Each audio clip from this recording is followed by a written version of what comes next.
First published in the 1919 edition of The Vagrant, before finding a wider audience in the 1923 edition of Weird Tales, Dagon is, for me, one of the best early stories by the celebrated horror writer H.P. Lovecraft.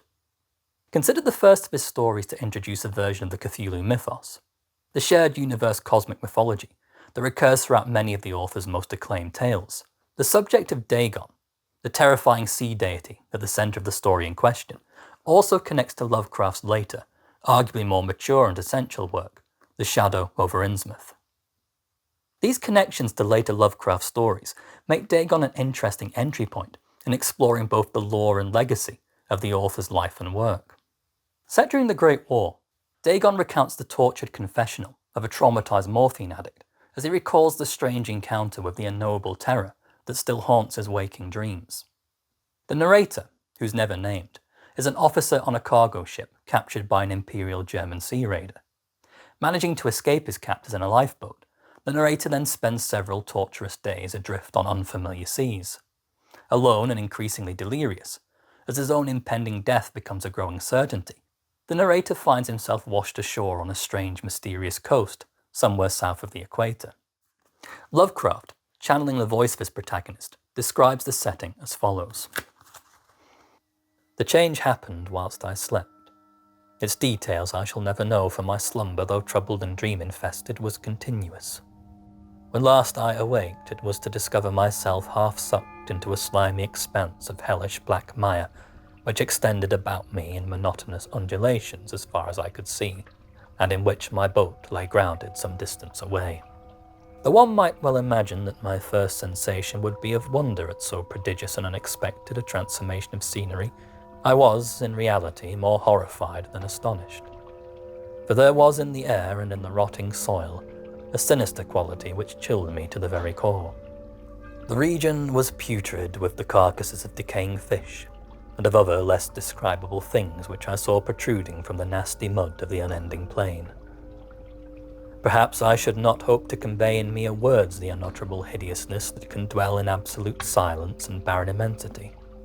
There was nothing within hearing and nothing in sight save a vast reach of black slime, yet the very completeness of the stillness and the homogeneity of the landscape oppressed me with a nauseating fear.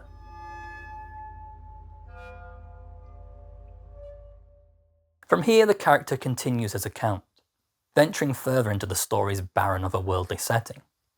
Here, he finds monoliths and hieroglyphs that speak of ancient cultures unrecorded by human history, before glimpsing that almost indiscernible cosmic terror, the mighty Dagon, which shatters his already fragile illusion of reality.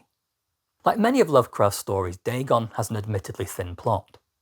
It presents the slow recollection of an encounter, exaggerated through lengthy evocations of mood, atmosphere, and the suggestion or insinuation of a horror which is felt but rarely seen. Even the one moment of genuine supernatural terror, as described by the narrator in real, tangible flesh and blood terms, occupies only a single paragraph of the finished story.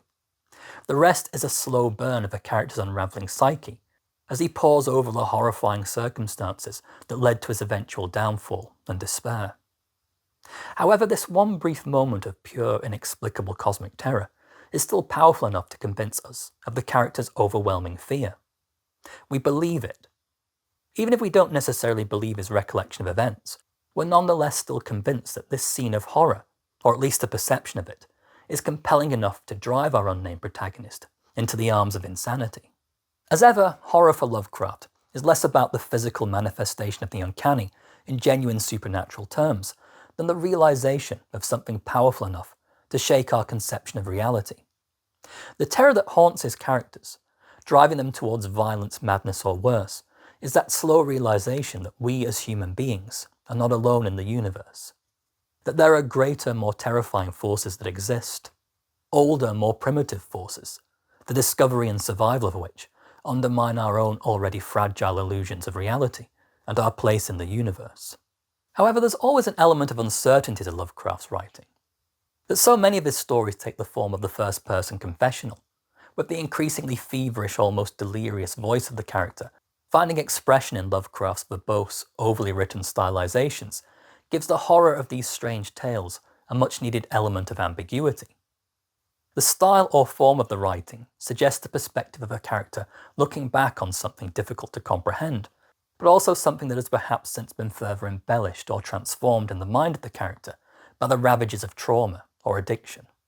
I think there's also an interesting angle here in terms of the backdrop of the First World War.